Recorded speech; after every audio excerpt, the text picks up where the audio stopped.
Welcome, the Dweller of the Dark. We are a channel honoring the yellowed and blackened bones of many prominent authors. We will be digging up several obscure, strange, and forgotten authors who influenced many of the great horror, science fiction, and fantasy writers today. Comment below if you like. If you have authors that you'd like to see recognized, list them in the comments or contact our author page. Subscribe for more tales of the horrifying, obscure, strange, and forgotten. We'll have quite a collection climbing out of the tombs. If you like any of our tales, comment, ring the bell, and crush the like button below. Unknown Horror Masters. The Skull and Bones collection has risen from the grave or beast to be released soon.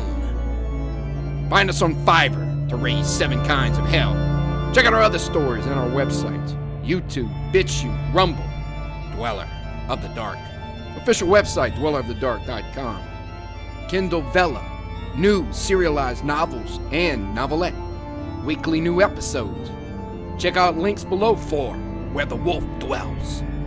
The Curious Death of Dionysus Shall-Not. Our books and ebooks are on Kindle Amazon.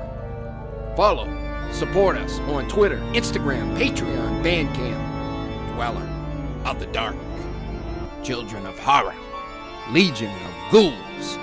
Tonight, Ancient Lights by Algernon Blackwood. From Southwater, where he left the train, the road led due west. That he knew. For the rest, he trusted to luck, being one of those born walkers who dislike asking the way. He had that instinct, and as a rule, it served him well. A mile or so due west, along the sandy road, till you come to a stile on the right. Then across the fields, you'll see the red house straight before you. He glanced at the postcard's instructions once again, and once again, he tried to decipher the scratched-out sentence, without success. It had been so elaborately inked over that no word was legible. Inked out sentences in a letter were always enticing. He wondered what it was that had to be so very carefully obliterated. The afternoon was boisterous, with a tearing, shouting wind that blew from the sea across the Sussex Weald. Massive clouds with rounded, piled-up edges cannoned across gaping spaces of blue sky. Far away, the line of downs swept the horizon like an arriving wave. Choctonberry Ring rode their crest, a scudding ship, hulled down before the wind.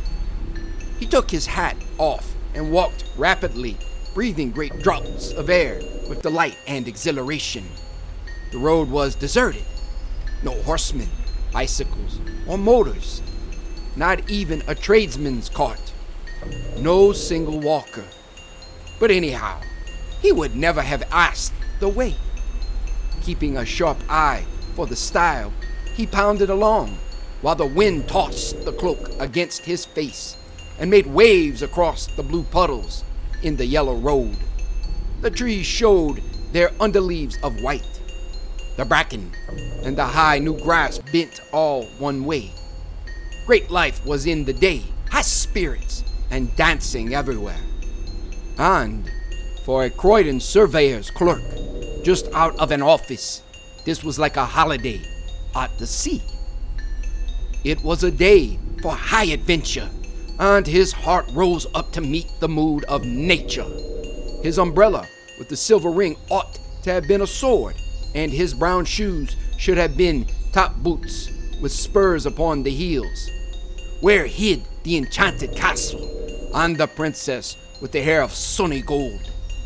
His horse. The stile came suddenly into view, unnipped adventure in the bud. Everyday clothes took him prisoner again. He was a surveyor's clerk, middle-aged, earning £3 a week, coming from Croydon to see about a client's proposed alterations in a wood. Something to ensure a better view from the dining room window. Across the fields, Perhaps a mile away, he saw the red house gleaming in the sunshine, and resting on the stile a moment to get his breath, he noticed a copse of wood and hornbeam on the right. Aha, he told himself. So that must be the wood he wants to cut down to improve the view. I'll have a look at it. There were boards up, of course, but there was an inviting little path as well. I'm not a trespasser, he said. It's part of my business, this is. He scrambled awkwardly over the gate and entered the copse. A little round would bring him to the field again. But the moment he passed among the trees, the wind ceased shouting, and the stillness dropped upon the world. So dense was the growth that the sunshine only came through in isolated patches. The air was close. He mopped his forehead and put his green felt hat on, but a low branch knocked it off again at once. And as he stooped, an elastic twig swung back and stung his face. There were flowers along both edges of the little path. Glades opened on either side. Ferns curved about in damper corners, and the smell of earth and foliage was rich and sweet. It was cooler here. What an enchanting little wood, he thought, turning down a small green glade where the sunshine flickered like silver wings. How it danced and fluttered and moved about. He put a dark blue flower in his buttonhole. Again, his hat, caught by an oak branch as he rose, was knocked from his head, falling across his eyes. And this time, he did not put it on again. Swinging his umbrella, he walked on with uncovered head, whistling rather loudly as he went. But the thickness of the trees hardly encouraged whistling, and something of his gaiety and high spirits seemed to leave him. He suddenly found himself treading circumspectly and with caution. The stillness in the wood was so peculiar. There was a rustle among the ferns and leaves, and something shot across the path 10 yards ahead, stopped abruptly an instant with head cocked sideways to stare, then dived again beneath the underbrush with the speed of a shadow. He started like a frightened child, laughing the next second that a mere pheasant could have made him jump. In the distance, he heard wheels upon the road and wondered why the sound was pleasant. Good old butcher's cart, he said to himself, then realized that he was going in the wrong direction and had somehow got turned around, for the road should be behind him, not in front. And he hurriedly took another narrow glade that lost itself in greenness to the right. That's my direction, of course, he said. The trees has mixed me up a bit, it seems. Then found himself abruptly by the gate he had first climbed over. He had merely made a circle. Surprise became almost discomfiture. Then, and a man dressed like a gamekeeper in brownie green leaned against the gate, hitting his legs with a switch. I'm making for Mr. Lumley's farm, explained the walker. This is his wood, I believe. Then stopped dead, because it was no man at all, but merely an effect of light and shade and foliage. He stepped back to reconstruct the singular illusion, but the wind shook the branches roughly here on the edge of the wood, and the foliage refused to reconstruct the figure. The leaves all rustled strangely, and just then the sun went behind a cloud, making the whole wood look otherwise. Yet, how the mind could be thus doubly deceived was indeed remarkable, for it almost seemed to him the man had answered, spoken, or was this the shuffling noise the branches made, and had pointed with his switch to the notice board upon the nearest tree. The words rang on in his head, but of course he had imagined them. "No, it's not his wood.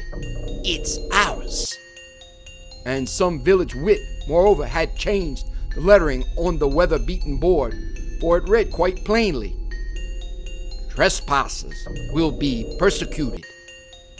And while the astonished clerk read the words and chuckled, he said to himself, thinking what a tale he'd have to tell his wife and children later. "The blooming wood has tried to chuck me out, but I'll go on in again.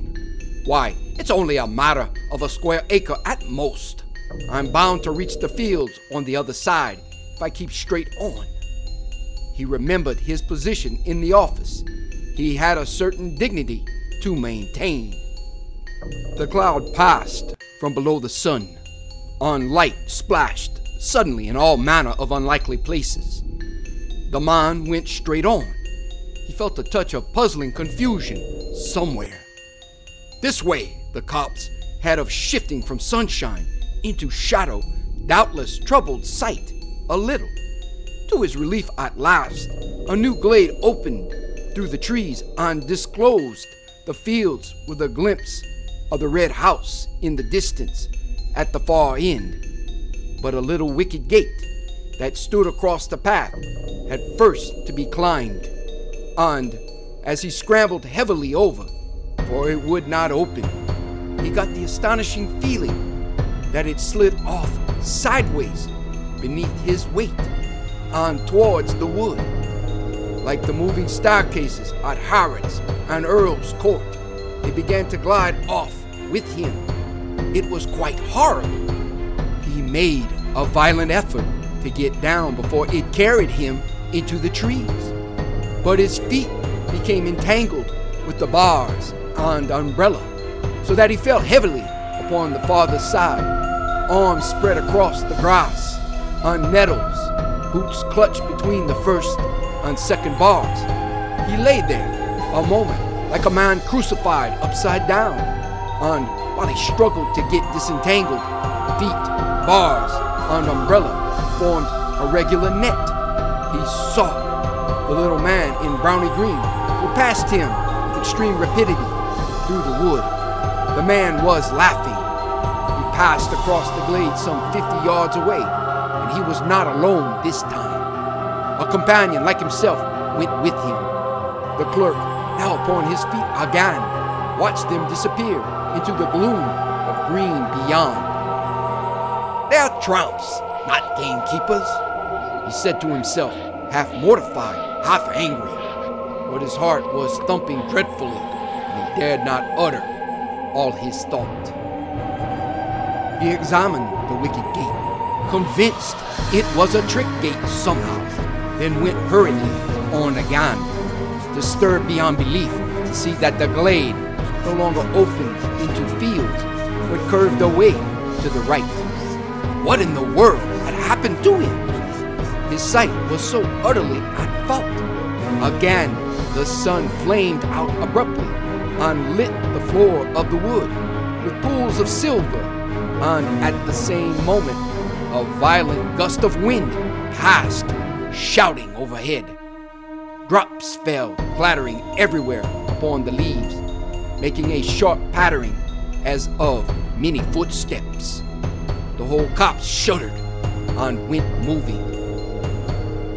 "Rain, by George," thought the clerk, and feeling for his umbrella, discovered he had lost it. He turned back to the gate and found it lying on the farther side.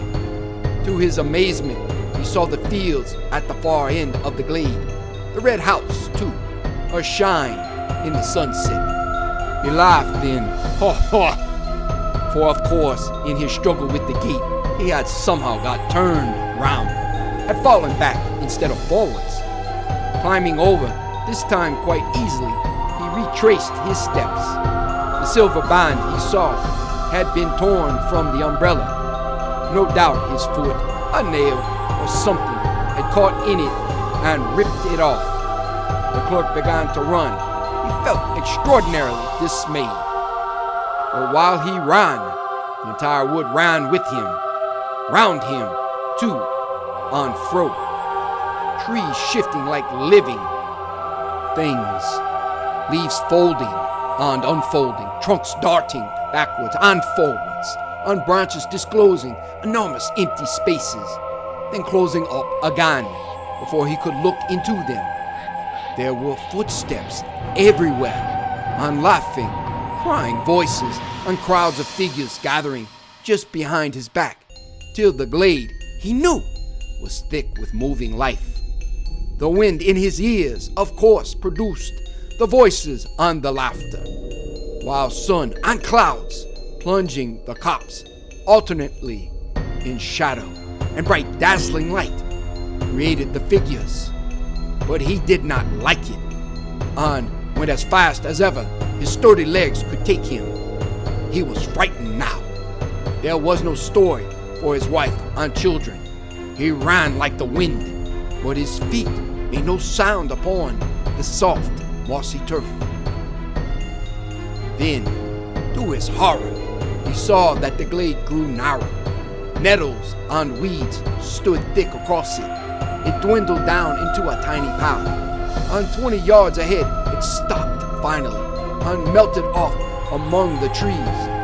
What the trick gate had failed to achieve, this twisting glade accomplished easily, carried him in bodily among the dense and crowding trees. There was only one thing to do: turn sharply and dash back again, run headlong into the life that followed at his back, followed so closely, too, that now it almost touched him, pushing him in. And with reckless courage, this was what he did. It seemed a fearful thing to do. He turned with a sort of violent spring, head down and shoulders forward, hands stretched before his face. He made the plunge. Like a hunted creature, he charged full tilt the other way, meeting the wind now in his face. Good Lord! The glade behind him had closed up as well. There was no longer any path at all. Turning round and round like an animal at bay, he searched for an opening, a way of escape.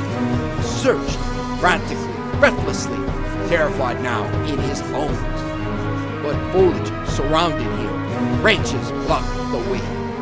The trees stood close and still, unshaken by a breath of wind.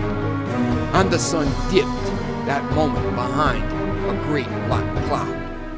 The entire wood turned dark and silent. It watched him. Perhaps it was this final touch of sudden blackness that made him act so foolishly, as though he had really lost his head. At any rate, without pausing to think, he dashed headlong in among the trees again. There was a sensation of being stiflingly surrounded and entangled, and that he must break out at all costs, out and away into the open of the blessed fields of air. He did this ill-considered thing, and apparently charged straight into an oak that deliberately moved into his path to stop him.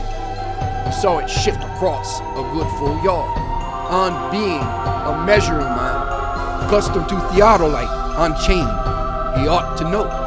He fell, saw stars, and felt 1,000 tiny fingers tugging and pulling at his hands and neck and ankles. The stinging nettles, no doubt, were responsible for this. He thought of it later. At the moment, it felt diabolically calculated. But another remarkable illusion was not so easily explained. For all in a moment, it seemed the entire wood went sliding past him, with a thick, deep rustling of leaves and laughter, myriad footsteps, and tiny, little active, energetic shapes. 2 men in browny green gave him a mighty hoist, and he opened his eyes to find himself lying in the meadow beside the stile where first his incredible adventure had begun. The wood stood in its usual place and stared down upon him in the sunlight. There was the red house in the distance as before. Above him grinned the weather-beaten notice board. Trespassers will be prosecuted. Disheveled in mind and body, and a good deal shaken in his official soul, the clerk walked slowly across the fields. But on the way he glanced once more at the postcard of instructions and saw with dull amazement that the inked-out sentence was quite legible after all beneath the scratches made across it.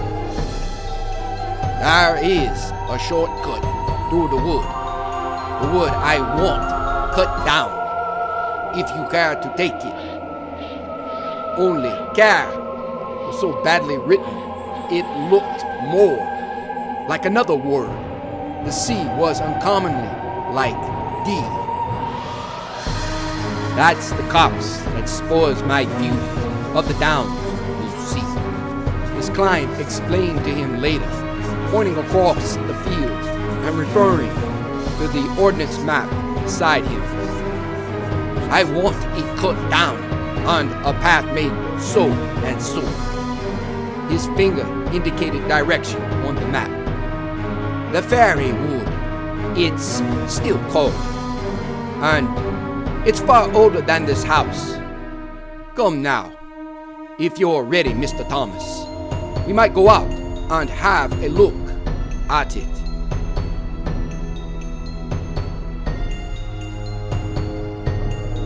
Thank you for listening. Have a great night.